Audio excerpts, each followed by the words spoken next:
Hello दोस्तों, नमस्कार। मैं हूं आपका रोहित और आप देख रहे हैं क्रिया प्रतिक्रिया। आज मैं फिर आज को एक और नई वीडियो लेकर। आज जो वीडियो है वो सीकर टाइम्स एक चैनल है उसकी वीडियो है। ये जो सर है वो बहुत बढ़िया वीडियो बनाते हैं, विद फैक्ट्स वीडियो बनाते हैं, सबूतों के साथ वीडियो बनाते हैं। क्योंकि कैसा है, आज के टाइम में हमारे करंट गवर्नमेंट को मतलब कुछ भी उल्टा सीधा बोलते रहते हैं, पर उनके पास कोई प्रूफ नहीं रहता कि ये सब जो वो बोल रहे हैं वो सच है। इनके पास कोई भी तरह का किसी भी तरह का प्रूफ नहीं रहता। बस कुछ भी बस बोलना है। वो बोलते हैं ना, बोल बच्चन बड़ बोला, बस बोलते रहते हैं, है कुछ भी नहीं। तो जो अडानी और मोदी सरकार पर जो करंट गवर्नमेंट है, तो उन पर बहुत ज़्यादा इनको लेके अडानी और मोदी सरकार इनको लेके बहुत कुछ उल्टा सीधा बोला जाता है कि इनको ये बेच दिया, वो बेच दिया, सरकार की संपत्ति बेच दी, तो इनकी वजह से जो हिंडनबर्ग केस हुआ था तो उसकी वजह से एलआईसी डूब गई। तो वो उसको लेके ये वीडियो बनाया गया है। तो उसके जो फैक्ट्स हैं वो आज मैं आपको दिखाऊंगा इस वीडियो में। तो उस पर चलिए वीडियो शुरू करते हैं। भारत की अर्थव्यवस्था को 10 लाख करोड़ रुपए का चूना लगाकर ये सारा पैसा बाहर ले जाने की जो साजिश थी उसका पर्दाफाश हो चुका है। एलआईसी को रोकने की कोशिश की जा रही थी कि वो अदानी के अंदर किसी भी प्रकार से पैसा ना लगाए और अदानी के ऊपर भी कई सारे आरोप मंडे जा रहे थे। एलआईसी के पास में बहुत सारा पैसा है, वो इतना पैसा है जो बैंक से भी ज्यादा हो चुका है, इसीलिए बैंक भी उस पैसे को अपने पास में नहीं लेते और इसीलिए एलआईसी को शेयर खरीदने पड़ते हैं। इस समय तक एलआईसी के पास 9.5 लाख करोड़ रुपए के शेयर मौजूद हैं, जिसके अंदर बहुत छोटा सा हिस्सा अदानी। 9 लाख करोड़ रुपए टाइम हो गया। एक साल में पहले का है ये। आई थिंक 6-7 महीने पहले का है ये जो केस हुआ था हिंडनबर्ग वाला। तो उसमें उस वक्त मतलब तक बता रहे हैं कि 9.5 लाख करोड़ रुपए इनके एलआईसी के पास हैं। और जब कांग्रेस सरकार गई थी 2014 में, तब यस बैंक डूब चुका था बुरी तरह से। आईडीएफसी बैंक है, बुरी तरह से डूब चुका था। ये पंजाब नेशनल बैंक है, बुरी तरह से डूब चुका था। मोदी सरकार ने इन जो 3 बैंक है और भी छोटे मोटे और भी बैंक थे, उन सब को वापस रिवाइव किया है। आज के टाइम में यस बैंक को मर्ज कर दिया इससे, एसबीआई से। आईडीएफसी को पूरा रिवाइव करके एकदम आज के टाइम में अच्छा एकदम बढ़िया चलने वाली बैंक है। पंजाब नेशनल को भी धीरे धीरे रिवाइव मिल रहा है। तो मतलब आप देखिए, इन सब को बुरी तरह से डुबाने वाली कांग्रेस सरकार और उनको रिवाइव करके वापस जो किसी का जिनका भी पैसा था इन बैंकों के अंदर, किसी का भी एक सिंगल पैसा भी नहीं डूबा है। सिंगल पैसा किसी का नहीं डूबा है। सबको एकदम मतलब बहुत अच्छे से इसके ऊपर एक वीडियो, कई सारे वीडियो भी आए हैं। 10 लाख करोड़ रुपए बचाए थे बैंकों के। 10 लाख करोड़ रुपए जो डूबने वाले थे। कांग्रेस ने लोन दिलवा के ये माल्या को, तो नीरव मोदी को लोन दिलवा के उनको तो भगा दिया बाहर। तो पर मोदी सरकार ने इन लोगों से इनकी जो संपत्तियां थी वो जब्त करके इन जो बैंक थे जो डूबने वाले थे उनको बहुत बुरी तरह से बचाया है। मतलब एकदम बुरी तरह से डूबने वाले थे, उनको बचाया है। 10 लाख करोड़ रुपए बचाए हैं इन बैंकों के। का भी है। हिस्सा छोटा जरूर है अदानी का, मगर सबसे ज्यादा मुनाफा एलआईसी के पास में अदानी का ही मिला है। वो मुनाफा जो एलआईसी से होते हुए आप और हम तक पहुंचता है। कई सारे ऐसे भी बड़े स्टॉक हैं जैसे Hindustan aeronautic limited, central bank of India, steel authority of India limited. इनके अंदर एलआईसी को काफी नुकसान हुआ है क्योंकि शेयर की वैल्यू गिरी है। जो दूसरे एलआईसी ने जहाँ पे पैसे लगाए हैं, उनके पैसे मतलब अडानी में पैसे लगाए थे, वो पैसे गिरे, डूबे नहीं। उनको उस पैसों को कोई प्रॉब्लम नहीं हुआ। पर दूसरी जगह जो पैसे लगाए थे वो डूब गए क्योंकि उनके शेयर के भाव गिर गए थे। एक तरफ ऐसे स्टॉक्स हैं जिनकी शेयर की वैल्यू गिर रही है, एलआईसी को नुकसान हो रहा है और उसका मुद्दा नहीं बन रहा, मगर दूसरी तरफ अदानी के शेयर हैं जिसके अंदर एलआईसी के शेयर बहुत ज्यादा मुनाफा कमा रहे हैं और एलआईसी के खिलाफ मुद्दा बनाकर एलआईसी को अदानी में निवेश करने से रोका जा रहा है। ऐसा क्यों? पूरी की पूरी घटना की शुरुआत होती है दिसंबर के अंदर, जब देखा जाता है कि शेयर मार्केट के अंदर अजीबोगरीब चीजें हो रही हैं। जिस समय शेयर मार्केट 18,000 के ऊपर था, उस समय बहुत ही अजीबोगरीब तरीके से उसको तोड़ने की कोशिश की जाती है। बहुत सारे शेयर बेचे जाते हैं सस्ते दामों पर, यानी कि शेयर किसी तरीके से टूटे और टूटते ही चले जाए। इन शेयरों को विदेशी एजेंसियां बहुत ही बड़े मार्जिन पर बेच रही थी, जिसके अंदर निशाना बनने वाले थे अदानी और साथ ही हिंडनबर्ग और ये हिंडनबर्ग और ये जो जॉर्ज सोरोस है, ये दोनों मिलके इस अडानी जी पर बुरी तरह से चोट करना चाहते हैं, क्योंकि आज के टाइम में अडानी पूरे वर्ल्ड में बहुत स्पीडली ग्रो करने वाला एक है बिजनेसमैन है, और उन्हीं की वजह से भारत की अर्थव्यवस्था भी बहुत अच्छे से सुधर रही है। उनकी वजह से जो इंफ्रास्ट्रक्चर जो प्रोजेक्ट लगते हैं, तो उनकी वजह से हम यहाँ पे एम्प्लॉयमेंट बढ़ता है, लोगों को नौकरियां मिलती है। मतलब देखो कहाँ से कहाँ एक बिजनेसमैन अगर निवेश कर रहा है, हर जगह निवेश कर रहा है, तो उसकी वजह से कहाँ कहाँ पे फायदा होता है, देश की इकोनॉमी में फायदा होता है, लोगों को रोजगार मिलता है, उनका पैसा आता है, तो जीडीपी भी बढ़ती है, ग्रोस डोमेस्टिक प्रोडक्ट जो है वो भी बढ़ती है।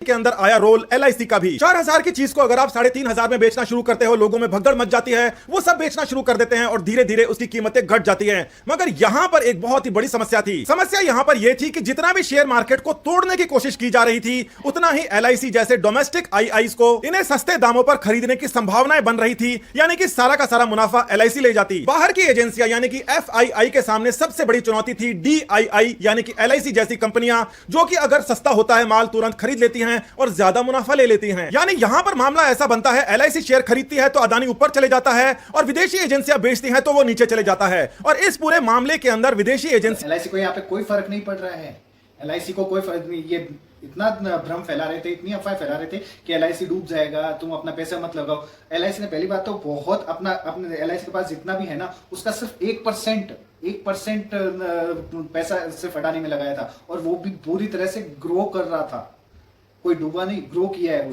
उन पैसों ने, एलआईसी के पैसों ने ग्रो किया है। को कोई भी सफलता नहीं मिल रही थी। इसके लिए सबसे पहले उन्हें ऐसा माहौल बनाना था कि सरकार डर जाए, जो कि डीआईआई को कंट्रोल करती है, और इस पैसे को शेयर मार्केट में जाने से रोकने की कोशिश करे और ये अपना मुनाफा काटकर चंपत हो जाएं। इस वजह से अदानी से ध्यान हटाकर एलआईसी के ऊपर लगाया गया और बाकी सबके ऊपर भी प्रेशर बनाया गया कि आप अदानी और बाकी जगह निवेश ना करें। शेयर मार्केट को अगर 50 पॉइंट भी तोड़ना होता है तो हजारों करोड़ रुपए लग जाते हैं। बहुत बड़ा, इतना बड़ा तोड़ा जाए कि लोगों में भगदड़ मच जाए, 15,000 के आसपास आ जाए और फिर भारी मात्रा में इसको खरीद लिया जाए। इसके लिए तकरीबन 1 लाख करोड़ रुपए की आवश्यकता थी। और इन शॉर्ट सेलिंग करना, और ये लोग शॉर्ट सेलिंग करते हैं दूसरे देशों की कंपनियों पे, ताकि वो देश की इकोनॉमी बर्बाद हो। और ये जो जॉर्ज सोरोस है, ये इतना घटिया आदमी है ना, कई देशों की इकोनॉमी तबाह कर चुका है, और इसकी वजह से कितने ही सारे लोगों ने सुसाइड कर लिया। 1 लाख करोड़ रुपए के अंदर छोटा मोटा हिस्सा कई सारे मीडिया हाउस, कई सारे विरोधियों के पास पहुंचाया गया ताकि वो इसका मुद्दा बना सकें। पैसे लेकर आंदोलन करना कोई बड़ी बात नहीं है, मगर सबसे बड़ी बात जो किसी को समझ में नहीं आई कि एलआईसी को आखिर क्या पड़ी है। वो अपना पैसा शेयर के अंदर इन्वेस्ट करे, अलग अलग जो डोमेस्टिक आईआईज हैं वो भी शेयर मार्केट के अंदर जाए। एलआईसी के पास जो भी पैसा है वो आपके और हमारा ही पैसा है, जिसको हम वहां पर जमा करते हैं। अब एलआईसी इस पैसे का क्या करे? पहली चीज तो एलआईसी ये कर सकती है कि किसी बैंक में डाल दे, मगर आपको बताया कि बैंक के लिए ये राशि बहुत ज्यादा है, इतनी राशि बैंक नहीं संभाल सकते। इसीलिए एलआईसी को उसको अलग अलग जगह पर डालना पड़ता है। कुछ बॉन्ड्स खरीदते हैं, कुछ बैंक में डालते हैं और कुछ शेयर भी खरीदने पड़ते हैं। पुराने समय में यानी 2010-2014 तक भी एलआईसी इस प्रकार काम करती थी कि नए मेंबरों को जोड़ते जाओ, उनसे पैसे लेते जाओ, और ये जो मेंबर बनाओ स्कीमें हैं, इसके अंदर अंत में क्या होता है कि ये स्कीम डिजास्टर बन जाती है और उसके बाद में सारा पैसा डूब जाता है। यहां पर इतने सारे पैसे की बात हो रही है, अगर वो डूब जाता तो भारत की अर्थव्यवस्था डूब सकती थी। 2014 के बाद में एलआईसी ने बहुत ही बड़े स्तर के ऊपर शेयर मार्केट, बॉन्ड्स और बैंक्स के अंदर पैसा निवेश करना शुरू किया ताकि वो किसी प्रकार से सरवाइव करे। समय के साथ मतलब एक 2008 में इतना भारी इन्फ्लेशन आया था कि हमारे नॉर्मल चीजों के दाम दुगने बढ़ गए थे, दुगने। और आज पूरी दुनिया में हर जगह इतना सारा इन्फ्लेशन आ रखा है, फिर भी क्या सिंगल डिजिट में है हमारी महंगाई, सिंगल डिजिट में। आज से मतलब 2004 में जो पेट्रोल था वो था कितना 35-40 के आसपास था, हाँ। और जब 2014 में गया तो डायरेक्ट कितना 70-75 के आसपास था पेट्रोल, और आज 100 ही है। आप खुद ध्यान लगा मतलब सोच सकते हो कि है ना कितनी बढ़ी है महंगाई। में ये पैसा बढ़ता गया और ये बढ़ता हुआ पैसा ही उन लोगों के काम आएगा जो बाद में एलआईसी से पैसा लेंगे। एलआईसी जैसी कंपनियां खुद अपना कंस्ट्रक्शन कर सकती है, ना कोई अपने मॉल बना सकती है, तो वो अपने पैसे को बढ़ाएं कैसे जो उनके पास में पैसा इकट्ठा है, इसके अलावा कोई चारा नहीं था। और इसके पुराने वाली सरकारों में इतना दम नहीं था कि इस प्रकार से बड़े पैमाने पर एलआईसी का उदारीकरण किया जा सके। एलआईसी ने अलग अलग जगह काफी पैसे लगाए और जितना पैसा अदानी के अंदर एलआईसी ने लगाया है, आज के आज अगर वो अपने पूरे निवेश को बेच देती है तो भी उसको 11,000 करोड़ का फायदा होगा। यानी आज के टाइम में भी अगर मतलब वो जब हुआ था 6 महीने पहले जब ये प्रॉब्लम आई थी हिंडनबर्ग वाली, तो उसकी वजह से जो थोड़ा प्राइस गिरा था उनके शेयर्स का, तो उस वक्त भी अगर वो बेच देते एलआईसी अपना शेयर जो अडानी के शेयर थे वो अगर वो बेच देती तो उसमें भी 11,000 करोड़ का सिर्फ मुनाफा होता। 11,000 करोड़ का डूबा कुछ भी नहीं था पैसा। मतलब कितने यहाँ के जो अपोजिशन वाले लोग हैं या फिर जो लेफ्ट लॉबी है वो कितनी घटिया सोच वाली है कि देश को बढ़ते देख नहीं सकती, क्योंकि बाहर से पैसा मिलता है ना इन लोगों को। क्योंकि बाहर वाले सोच रहे हैं कि भाई ये भारत इतना तेजी से ग्रो कैसे कर रहा है, यहाँ पे जो बिजनेस है वो इतने ज्यादा क्यों बढ़ रहे हैं। पहले 2014 से पहले कितनी यूनिकॉर्न थी? 7-8 यूनिकॉर्न थी। आज के टाइम में 100 यूनिकॉर्न है। यूनिकॉर्न क्या होता है? यूनिकॉर्न होती है एक कंपनी जब उसकी नेटवर्थ जो होती है वो उसकी जो मतलब वो 1 बिलियन से अगर ऊपर क्रॉस कर जाता है ना तो उसको यूनिकॉर्न बोलते हैं। तो आज के टाइम में हमारे देश में 100 यूनिकॉर्न के ऊपर जा चुके हैं। 2014 से लेके अब तक में 100 के क्रॉस कर चुकी है। पहले 7-8 ही थे यूनिकॉर्न, आज के टाइम में देख लो कितनी बढ़ गई है। स्टार्टअप कितने सारे खुल गए हैं। क्यों? क्योंकि है ना हमारा देश ग्रो कर रहा है और आज जो करंट गवर्नमेंट है वो साथ दे रही है, इसलिए ग्रो कर रहा है।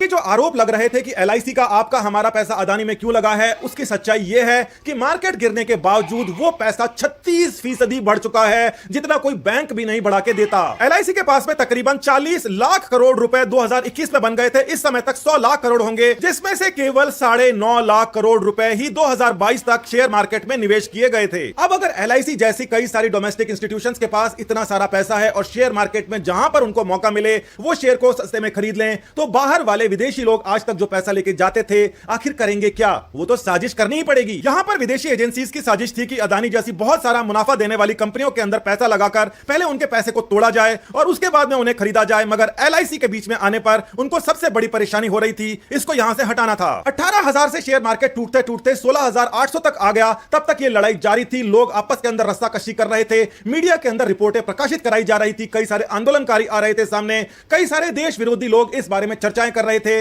मगर अचानक से मार्केट के अंदर रिवर्सल आ गया। ये जो रिवर्सल आया वो इतना तेज आया कि विदेशी लोगों के परखच्चे उड़ गए और बहुत तेजी से शेयर मार्केट ऊपर गया और इसके बाद अचानक से ये सारी खबरें भी गायब हो गई। अप्रैल की शुरुआत से ही देश की मतलब हिंडनबर्ग ने आरोप लगाया था कि ये धांधली कर रहा है शेयर्स में अडानी, उतने में फिर गिर गए थे बुरी तरह से, अडानी के शेयर गिर गए थे। पर जब लोगों को एक ही हफ्ते के अंदर पता चल गया, सच्चाई सामने आ गई कि ऐसा कुछ भी नहीं हुआ है, वो सिर्फ बस झूठ अफवाह फैलाई थी उसने, तो एक हफ्ते के अंदर कितना फास्टली ग्रो किया अडानी के शेयर्स ने, कितना फास्टली ग्रो किया है। तो अगर कोई इंसान झूठा होता है ना तो वो सब सामने आ जाता है।